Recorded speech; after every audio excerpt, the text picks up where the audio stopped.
নমস্কার, আপনাদের সবাইকে আবারও অনেক অনেক স্বাগত আমাদের রান্নাঘরে। আজকে আমি বানাচ্ছি আলু দিয়ে পাতলা পাতলা মুরগির ঝোল। তো এটি বানানোর জন্য কি কি লাগবে চলুন দেখে নিই। তো প্রথমেই এখানে আমরা নিয়েছি 500 গ্রাম মতো চিকেন, তারপর নিয়েছি এখানে কয়েকটা আলু, আর নিয়েছি টমেটো আর পেঁয়াজ আর ধনেপাতা নিয়েছি, আর নিয়েছি কাঁচা লঙ্কা। তারপর নিয়েছি গরম মশলা, কিছু তেজপাতা, লবঙ্গ, দারচিনি আর স্বাদ মতো লবণ, আদা রসুন, গরম মশলা, হলুদ গুঁড়ো, লঙ্কা গুঁড়ো, ধনে গুঁড়ো, জিরে গুঁড়ো। তো প্রথমে আমরা কড়াইতে সর্ষের তেল দিচ্ছি, তেলটা একটু বেশি করেই দেব। তারপর এর মধ্যে যে আলুগুলোকে এভাবে ছুলে পর কেটে নিয়েছি এগুলো এই কড়াইতে দিয়ে দেব। কড়াইতে এগুলি একে একে ছেড়ে দিলাম। তারপর এর মধ্যে স্বাদ মতো লবণ আর একটুখানি হলুদ দিয়ে এটাকে বেশ ভাজবো। এটাকে খুব বেশি ভাজবো না, 50 to 60% ভাজবো। তারপর এগুলিকে তুলে নেব। তারপরে এই গরম তেলের মধ্যে আমি গরম মশলাটি দিয়ে দেব। গরম মশলাটি দিয়ে একটুখানি ভেজে এর মধ্যে আমরা দিয়ে দেব কুচি করে রাখা পেঁয়াজগুলোকে এভাবে ছোট ছোট করে কুচি করে নিয়েছি। এভাবে করলে খেতে ভালো লাগবে। তারপর এগুলিকে বেশ ভালোভাবে ভাজতে থাকবো।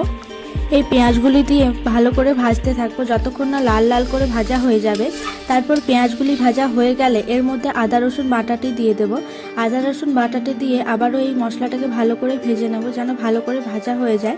তারপর এটি ভাজা হয়ে গেলে এর মধ্যে আমরা টমেটো পিউরিটি দিয়ে দেবো। এটা 3 থেকে 4টি টমেটোর পিউরি বানিয়ে নিয়েছি।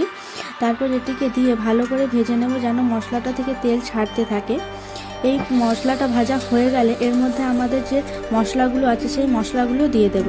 আবারও মশলাগুলো দিয়ে ভালো করে ভেজে নেব। এটি ভাজা হয়ে গেলে এর মধ্যে দিয়ে দিচ্ছি আমরা 4টি চেরা কাঁচা লঙ্কা। তারপর একটু ভেজে এর মধ্যে আমরা দিয়ে দিচ্ছি আমাদের চিকেনটা দিয়ে এর মধ্যে পরিমাণ মতো লবণ দিচ্ছি। লবণটা দিয়ে বেশ ভালো করে এটাকে কষিয়ে নেব। এটাকে বেশ কিছুক্ষণ ধরে কষাতে হবে। 5 থেকে 7 মিনিট আমরা এটাকে ভালো করে এভাবেই কষিয়ে নেব নেড়ে ছেড়ে।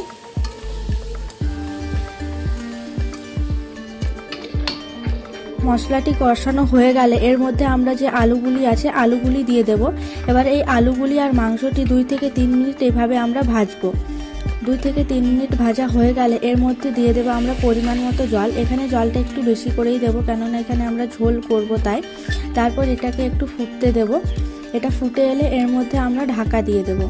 এই ঢাকাটি দিয়ে আমরা 10 থেকে 15 মিনিট রান্না করব। 10 থেকে 15 মিনিট পরে আমরা ঢাকা খুলে দিয়েছে। এই দেখুন কি সুন্দর রং হয়েছে আর বেশ সুন্দর দেখতে লাগছে, আর মাংসটাও সেদ্ধ হয়ে গেছে। তো আমাদের মাংসটা তৈরি হয়ে গেছে। তো এর মধ্যে ওপর থেকে দিয়ে দিচ্ছি গরম মশলা দিয়ে একটু নেড়ে নিচ্ছি।